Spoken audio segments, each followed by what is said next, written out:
Imagina esto, eres Capitán América, no en broma, no en cosplay, no en un evento de fans, sino el verdadero rostro que millones reconocen en todo el planeta, el héroe que llena salas de cine, el soldado que inspira a generaciones enteras.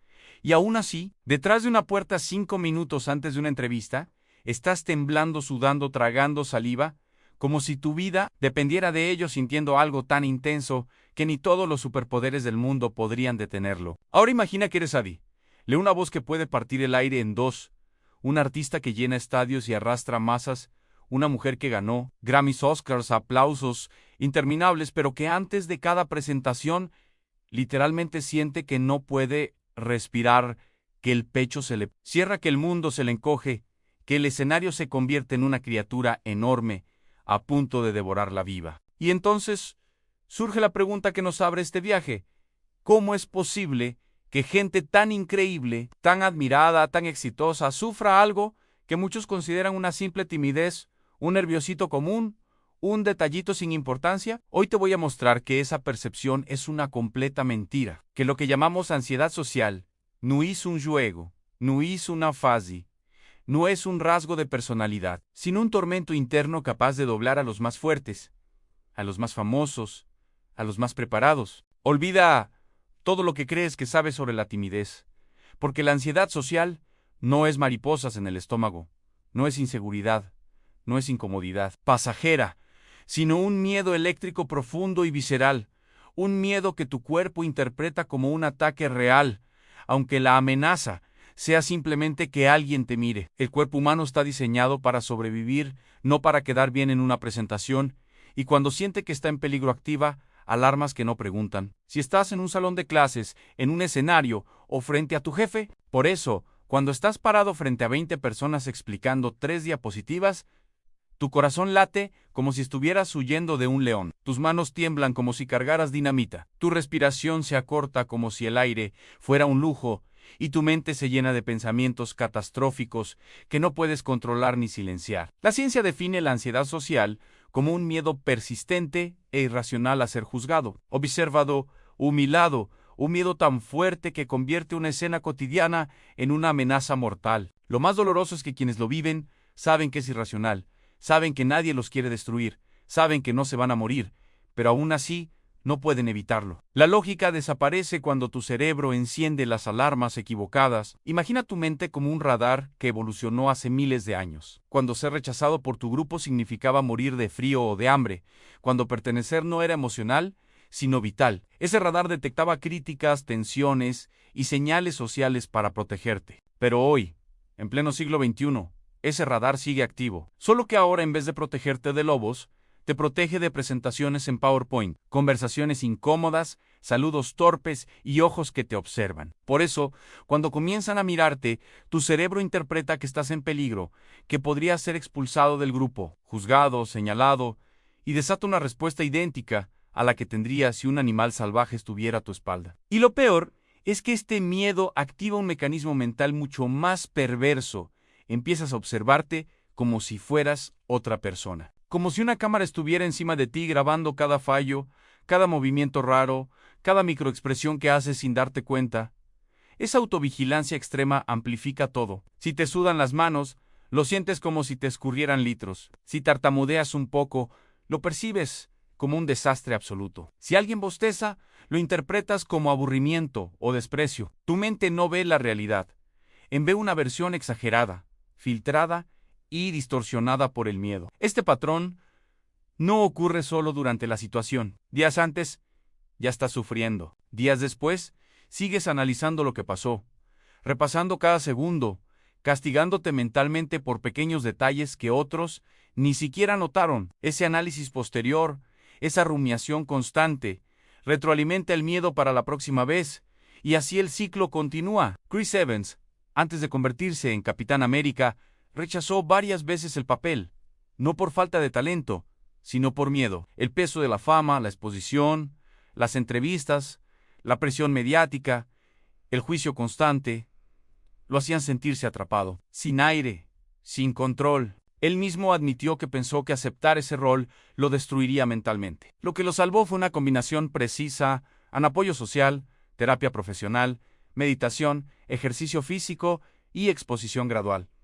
No hubo magia, hubo ciencia. La evidencia muestra que hablar del miedo reduce su intensidad, que compartirlo destruye la vergüenza, que afrontar gradualmente la situación entrena al cerebro a dejar de ver peligro donde no lo hay. El caso de Ade le es aún más dramático. Su pánico escénico llegó a paralizarla en camerinos, incapaz de caminar hacia el escenario. Los nervios la hacían sentir como si estuviera al borde de un desmayo. Su solución, aunque parezca de película, fue la hipnosis. Y aunque suene extraño, la hipnoterapia tiene evidencia real en la reducción de ansiedad, porque induce un estado de calma profunda donde el cerebro puede reprogramar respuestas automáticas. El caso de Emma Stone es distinto. Sus ataques de pánico comenzaron a los 7 años. Una niña que, sin entender lo que pasaba, escribía en un cuaderno frases como «soy más que mi ansiedad» para no romperse por dentro. Y aunque pareciera un simple ritual infantil, era en realidad una forma de reorganizar su mente, de recordarle a su cerebro que no todo lo que siente es cierto. Emma encontró alivio en el teatro. Allí, al interpretar personajes, su cerebro dejó de sobrepensar y empezó a reaccionar. La actuación se convirtió en una exposición social controlada, un entrenamiento gradual que le permitió enfrentar miradas sin sentir que estaba a punto de morir. Esa práctica tiene respaldo científico. El teatro reduce la ansiedad social porque te obliga a interactuar sin tiempo para analizarte, rompiendo el bucle interno del miedo. El journaling. La meditación y la exposición escénica funcionan porque modifican físicamente el cerebro. No son ideas bonitas, son herramientas con evidencia real. La amígdala, el centro del miedo, reduce su activación con meditación. El teatro fortalece la corteza prefrontal. La escritura reorganiza pensamientos dispersos. Pero para entender realmente lo profundo de esto, hay que empujar la historia un poco más lejos. Ahora imagina una escena aún más intensa, un teatro lleno, miles de personas respirando al mismo tiempo, luces calientes golpeando tu cara, un silencio absoluto que te anuncia que todos te están mirando, cámaras grabando cada gesto, micrófonos detectando cada microtemblor de tu voz. Esa es la situación donde la mayoría imagina gloria, fama y ovaciones, pero desde adentro, para alguien con ansiedad social extrema, es un infierno cuidadosamente iluminado. La ciencia moderna ya comprobó algo impresionante.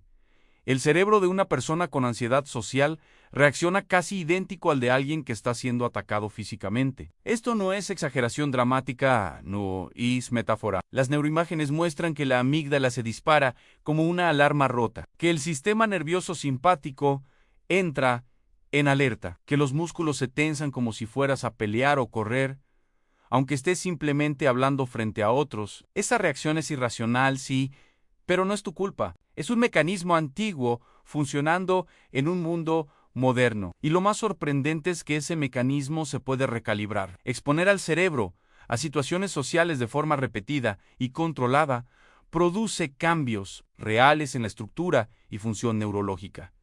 La amígdala deja de reaccionar tan fuerte. La corteza prefrontal toma el control y regula mejor la emoción. La conectividad entre regiones cerebrales se fortalece. Es como si pasaras de manejar un auto sin frenos a conducir una máquina estable, precisa y confiable. Esto explica por qué Chris Evans, después de cientos de entrevistas, dejó de sentir que iba a desmayarse. Su cerebro aprendió que no estaba en peligro. Por eso Ad le pudo volver a cantar después de episodios de pánico. Su mente aprendió que el escenario no la iba a destruir. Por eso Emma Stone encontró en la actuación una medicina inesperada. Su cuerpo aprendió que la mirada del público no era una sentencia de muerte. Hay un caso impresionante documentado por terapeutas que parece casi un experimento humano. Un hombre con ansiedad social severa aceptó un reto de participar en teatro comunitario durante 8 semanas. La primera semana no podía ni entrar al escenario. La segunda semana pronunció unas palabras. La tercera improvisó una línea. La cuarta dejó de sudar. La séptima recibió aplausos sin sufrir taquicardia. A la octava semana, los escáneres mostraban algo casi increíble, una reducción significativa en la activación de la amígdala. Eso demuestra algo poderoso. La ansiedad social no es una condena, es una alarma mal calibrada que puede reajustarse. Y si puede reajustarse, puede cambiar tu vida entera. El giro final es entonces. La ansiedad social no aparece porque eres débil, inseguro o defectuoso. Aparece porque tu cerebro está tratando de protegerte demasiado. Es un guardia que hace horas extra, un radar demasiado sensible, una alarma que se dispara incluso cuando el viento sopla. Es un instinto antiguo funcionando con exceso de entusiasmo en un mundo que ya no funciona como antes. El verdadero enemigo no es la ansiedad, sino el silencio que la acompaña, porque la ansiedad social se alimenta de la vergüenza giscondejlau, de fingir que no existe, de no hablar del miedo que sientes por dentro. Por eso, los famosos que la enfrentaron, la superaron, no por talento, no por fuerza interior, no por magia, sino porque hicieron exactamente lo contrario de lo que la ansiedad les ordenaba. No se aislaron, no huyeron, no guardaron silencio, pidieron ayuda, lo contaron, lo compartieron, se expusieron, punto, se expusieron. No lo hicieron solos, y esa es la enseñanza real a una alarma. No se repara ignorándola, sino abriéndola, entendiendo sus cables y ajustándola hasta que deje de sonar cuando no debe. Lo mismo ocurre contigo. La ciencia tiene límites, pero nosotros